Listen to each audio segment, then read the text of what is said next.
Today, we're talking about something that does not get talked about nearly enough, and that is stepfamily finances.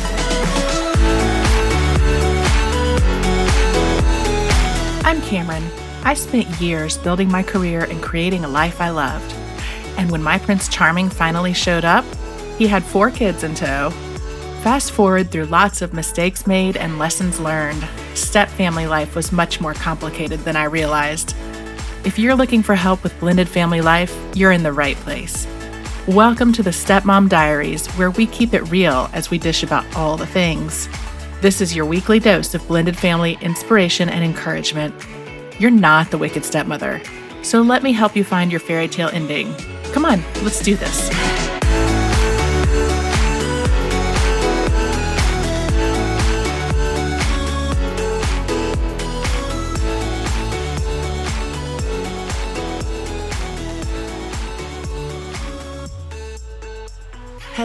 Hello, and thank you for joining me. I don't know about you, but when I met my husband, Craig, I knew I was going to have my hands full blending into the family and planning to move in together and the wedding and all of that stuff. And we talked about all kinds of stuff in those early months. But you know what we didn't talk about? Money. Now, that's not totally true. We did sit down right around when we got engaged to go through our assets and debts and what each of us was bringing into the marriage. And we did talk about our philosophy around debt, but that was about the extent of it. And if you're a stepmom, I don't know if you have had a similar experience, but for me, I think like many women who become stepmoms later in life, I hate saying that because it makes me sound like I'm really old, but Craig and I got married when I was 40. And before I met him, I had enjoyed a really full, really independent life. I had worked hard to pay off my 6-figure law school student loan debt. I had built a really successful career, and I had spent a long time contributing to what became very sizable retirement investments. And I assumed when we got married that we would just merge our money. I mean, what was mine would be his and vice versa. And for the most part, that's what we did. And it worked for a little while. But I realized the further along we got into our new life together that there were a lot of things that we hadn't talked about. I've written a few pieces on this for CNET and Insider and have had some great discussions on various podcasts with Farnoosh Torabi on So Money and Bobby Rebell. I will link to all those in the show notes, which you can find at thiscustomlife.com/episode 70. And I'm also going to link to stepfamilymoney.com, where I have a little gift for you. It's free, and you can go there and grab a copy of the 10 money conversations that stepmoms should have when their partner has kids. And it will help guide you through some of the stuff that we are going to be talking about today.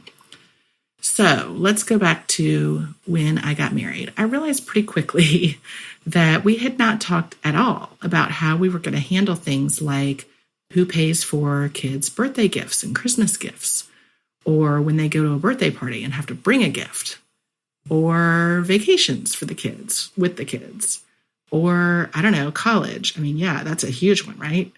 Or weddings. I have a dear friend right now whose daughter is getting married, and they're trying to navigate who's going to pay for what between them, the ex-spouse, and the current spouse, who's the step-parent. And that is definitely not something you think about when you're getting into stepmom life, right? But it does come up. These are real life situations. And you may be thinking to yourself, how could you not have talked about this stuff? And the answer is, I don't really know. I just always felt like things would work out. And it's not like I went into it cavalierly, especially where my finances were concerned. I just had a lot of other stuff that was top of mind. And I think that's normal for stepfamily life, right? Like you're trying to get to know the kids. Maybe you're dealing with your spouse's ex. For me, I was learning how to go from a single career woman who had lived alone for 10 years to all of a sudden not just living with a man, but living with a man plus his 4 kids 50% of the time. And it was a lot, right? So if you're at all like me and hadn't talked about this stuff, please know I get you. And it's never too late to start having these conversations, which is what I wanted to go through with you today, because now that I have a number of years under my belt and a few experiences around the finances stuff, I wanted to share it with you and hope my experience helps you. So there are a ton of things to consider around stepfamily finances. And to be clear, it's way too much for just one podcast episode, right? So I'm going to go through today and cover my top pieces of advice. And these are all great things that you can do before you tie the knot, before you move in together. But if you're like me and didn't, you can have these discussions at any point, okay? So let's dive in.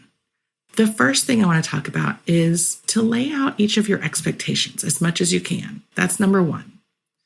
Before you get married or move in together, you probably will have a conversation about how to handle your money in terms of bank accounts, etc.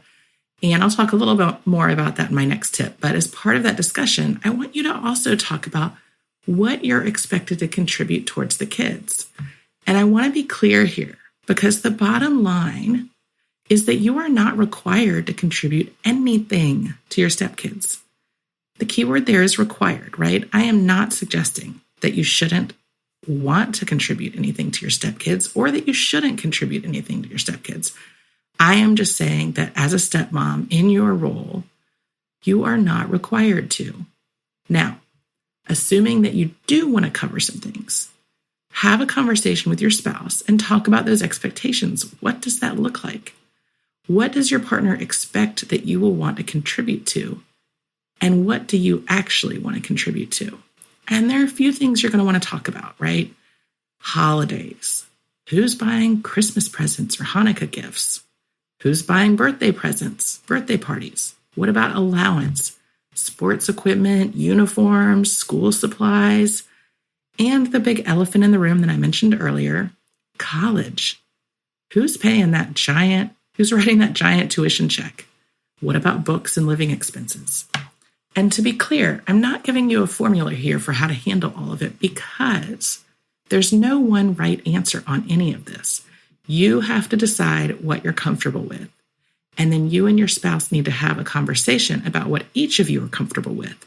And if those things don't line up, then you need to reconcile them with each other and figure out something that you both are comfortable with. All right? So number 2, this may be controversial, but number 2 is keep your money separate, at least until the kids are grown. All right? I learned this one the hard way. I think that Craig and I both just assumed that we would merge our money because we're forming this new family. What's mine is yours, what's yours is mine. And so we did. And it was all generally fine until my husband and his ex were renegotiating child support.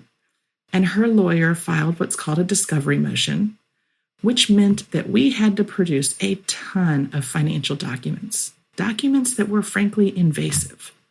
I'm talking about tax returns, I'm talking about property sales, and including my business because I had put Craig's name on my business. Now, my information was redacted on all of this, right? But it still felt, the only word I can come up with is icky. It felt really gross. So we talked to our lawyer and she advised that we separate our finances back out. And so we did. And we now keep our money separate and we have a joint account that we both fund for bills, at least until the kids are out of the house. So if they have to renegotiate child support again at any point, my information won't be caught up in that. And let me tell you, separating your finances out is much harder than just keeping them separate from the start, right? And I'm not telling you any of this or my story to try to get around any obligations that your partner has to their ex or to the kids at all. But I just want to give you some peace of mind that you're not going to get caught up in any of it. And that's why I say keep your money separate, at least until the kids are grown. All right, number 3, know that money can be a trigger. There is a reason that money is one of the top things that couples fight about. And add in the blended family dynamics, and it can be a real pain point. So I want you to keep in mind that if you're arguing about money, it's maybe not the money you're actually arguing about. The money may have triggered something else. For example, If your spouse's former partner left them with a ton of debt, or maybe was deceitful around financial issues, maybe opening up credit cards that your spouse didn't know about, or, pulling money out of accounts or whatever, there are probably some trust issues that your partner has around money. So there may be things that they react a lot stronger to than you expect. All of that is totally normal. You may have some issues that money triggers too. The best way to handle it is to understand that those triggers are there and to talk about them. And that is having some real open discussions about money and about things that have happened in your past and what you feel about them so that you can both spot triggers when they come up. The best thing to do is just talk about it, because money can be a trigger. It's something that people often fight about, and it often causes a huge amount of problems in relationships. So be open about it. All right. Number 4, hire professionals when and where you need them. And this is a big one. I cannot overstate it. When you're dealing with a blended family, things are just more complicated. And I know you probably already know this because you've seen it in your family dynamic. And you may have already seen it in your financial dynamic too. So I can't overstate how complicated things are and that you need to spend the money to hire professionals when you need them. I'm talking about a financial planner to help you talk about retirement, help you hit your goals. I'm talking about hiring a lawyer to help you plan your will and your health directives and to help you think through the worst case scenarios. That one is really, really important. And if you're listening to this and saying, oh, I need a will, girl, run, don't walk to the phone and hire a lawyer right now. You need to think about what happens if something were to happen to you or your spouse. Do you have a strained relationship with any of your stepkids and you don't want your money flowing down to them? You need to talk about that. What happens if one of you becomes incapacitated? Are you making the health decisions, or do the kids have power to make health decisions? Or is it both and you're somehow going to have to make decisions with the kids? You need to talk about that too. Do you want the kids to have a say in your health directives? All of this stuff can seem like it's far off, and trust me, I hate talking about it. I hate even thinking that something could happen to my husband or to me. But if you don't tackle it head on, you're going to leave a mess if something happens to you or your spouse. And that's the simple fact. And I know you don't want that for each other. So have these hard conversations and hire the professionals you need. It may seem like spending that money is a big deal. You may be short on funds and it's a real stretch to come up with them to hire a lawyer to do your will. It's worth every penny that it'll save you in heartache later on. You have to do this. All right, number 5. I want you to know that the conversation is not over when you get married or move in together. You need to check in regularly. That's number 5. And this is maybe the most important one. You need to have regular conversations around your finances. And you can do this pretty easily. And money's not super fun to talk about, right? It seems, at best boring and at worst difficult, right? But make it a part of your routine. And here's what we do. My husband, Craig, is the one who is most in the weeds on our money day to day. And that is one of the things about him that I absolutely love, that he really cares about what our financial picture looks like. And he's much more willing to get into it in the day-to-day and much more interested in getting into it in the day-to-day than I am, which is wonderful. But we do have a weekly check-in around what's due, what's coming, and where we are on things. So I am involved too. We don't necessarily look at our big picture every week, like what we've got saved and retirement and stuff like that. But we know that we talk finances generally once a week. So we look at our big picture pretty regularly and make sure we're on track. And it gives us a chance to anticipate what may be coming down the pike and to talk about any concerns either of you have. Is there something big that you know you're going to have to pay for? Maybe you know that next year you need a new roof. Well, you can start planning for that now and have those conversations. These things are not fun, right? Finances can be really hard. But you need to have these conversations and you need to have them often. If you can make it a regular weekly thing, do it around something you enjoy together. For us, it's usually Saturday mornings over coffee.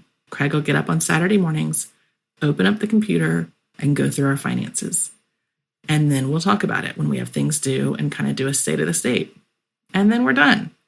Sometimes we do it on Sunday, although we have a Sunday routine that we love that involves watching Meet the Press.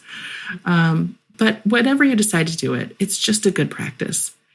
What it will do by having these conversations regularly is it'll take an area of potential conflict completely off your plate so that you can deal with all the other potential conflicts and other stuff that blended family life throws your way. And that's what's really important, right? Is taking some of these difficult conversations off the table so that you can really focus on what's going on in your family. So those are my 5 tips for step-family finances, and I hope this is helpful for you. This is an ongoing thing, an ongoing part of your life. It's never not going to be something that you need to devote some time to on a regular basis. So thank you for listening. Don't forget to head to stepfamilymoney.com and pick up your free copy of the 10 things you need to talk about if you're a stepmom that is with a partner who has kids. I hope if you enjoyed this episode, I also hope you'll go to iTunes and give me a quick review. It'll take just a second and will help other stepmoms just like you find me. Thanks so much. See you next time.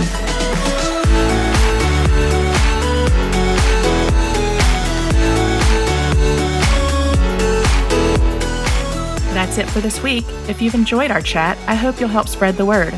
Share this episode with friends and head on over to wherever you listen to podcasts and leave me a review. And don't forget, for more great stepmom content, head on over to thiscustomlife.com and follow me on social media. Just search This Custom Life on Facebook, Instagram, Twitter, and Pinterest. Until next time, you keep being you and know that we are in this together. See you here next week.